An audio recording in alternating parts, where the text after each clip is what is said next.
حضور صلی اللہ علیہ وسلم کی ولادت بسعادت کے وقت اور حضور صلی اللہ علیہ وسلم کو نبوت عطا کرنے سے پہلے کی جو زندگی ہے اور حضور صلی اللہ علیہ وسلم کو نبوت عطا کرنے کے بعد کی جو زندگی ہے، اس زندگی میں آپ کے ساتھ مکہ مکرمہ والوں کے قریش کے لوگوں کا کیسا رویہ تھا، کیسا آپ کے ساتھ برتاؤ کرتے تھے؟ حضور صلی اللہ علیہ وسلم کی ولادت بسعادت کے وقت سے لے کر حضور صلی اللہ علیہ وسلم کو نبوت عطا کرنے سے پہلے کی جو زندگی ہے، اس زندگی میں سب آپ کو صادق و امین مانتے تھے۔ آپ کو جو ہے قریش سے، مکہ والوں سے، عرب و عجم سے افضل سمجھتے تھے۔ اور آپ صلی اللہ علیہ وسلم کی ولادت بسعادت کے وقت خود ابو لہب، جس کے بارے میں اللہ تعالیٰ نے قرآن مجید میں آیت اتاری ہے، تبت یدا ابی لہب و تب، کہ ابو لہب نے آپ کی ولادت بسعادت کے وقت خوشی منائی اور اس خوشی میں، آپ کی ولادت کی خوشی میں، اپنی کنیز لونڈی صوبیہ کو آزاد کر دیا، جس نے آپ صلی اللہ علیہ وسلم کو بھی دودھ پلایا ہے۔ ایک وقت آیا جب اللہ تعالیٰ نے آپ کو نبوت کے منصب پر فائز کرنا تھا۔ اللہ تعالیٰ نے آپ کو نبوت عطا کی اور آپ کو حکم دیا وَأَنذِرْ عَشِيرَتَكَ الْأَقْرَبِينَ، کہ اپنے رشتہ داروں کو سب سے پہلے ڈرائیے کہ ان کو اللہ کے وحدہ لا شریک لہ ہونے کی دعوت دیں اور اپنے نبی ہونے کا دعویٰ کریں۔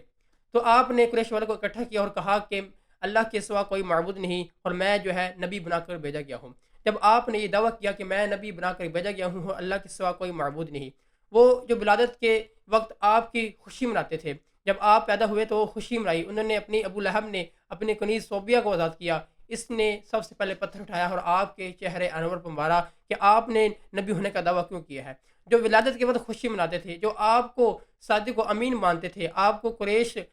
عرب و عجم سے افضل سمجھتے تھے، انہی لوگوں نے جب آپ نے نبوت کا دعویٰ کیا، انہی لوگوں نے آپ کو جھوٹا کہا، آپ کو شاعر کہا۔ جب آپ اپنی اللہ تعالیٰ کی آیات پڑھ کے سناتے تھے ان کو، تو یہ آپ کو شاعر کہتے تھے، آپ کو مجنون کہتے تھے۔ ولادت کے وقت خوشی منانے والوں نے جو ہے بعد میں ان کی سیرت کا انکار کر دیا، آپ کے نبی ہونے کا انکار کر دیا، اللہ کے وحدہ لا شریک لہ ہونے کا انکار کر دیا۔ ہم نبی کرم صلی اللہ علیہ وسلم سے محبت کا دعویٰ کرتے ہیں، لیکن ان کے طریقے کو اپناتے نہیں ہیں، ان کے بتائے گئے طریقے پر عمل نہیں کرتے، ان کی سنت کو زندہ نہیں کرتے۔ جب آدمی کسی سے محبت کرتا ہے تو اس کی ہر ادا کو اپنا لیتا ہے، لیکن ہمیں نبی اکرم صلی اللہ علیہ وسلم سے محبت ہے، لیکن ہم وہ بھی جھوٹی زبانوں سے کرتے ہیں۔ ہم ان کی سنت کو زندہ نہیں کر سکتے، ہم ان کے بتائے گئے طریقے پر عمل نہیں کر سکتے۔ جو نبی ہمارے لیے ہادی، ہمیں ظلم و ستم سے نکالا، جنہوں نے ہمارے لیے ہادی بن کر آئے، ہدایت دینے والے بن کر آئے، جنہوں نے ہمیں سیدھی راہ سکھائی، ہمیں بڑے چھوٹوں کے حقوق بتلائے، ان نبی کی ہم بات کو جو ہے وہ آگے پھیلا نہیں سکتے۔ ہم نے نبی اکرم صلی اللہ علیہ وسلم کی سیرت پر غور و فکر کرنا ہے، کس طرح انہوں نے زندگی گزاری اور کس طرح گزارنے کا حکم دیا ہے،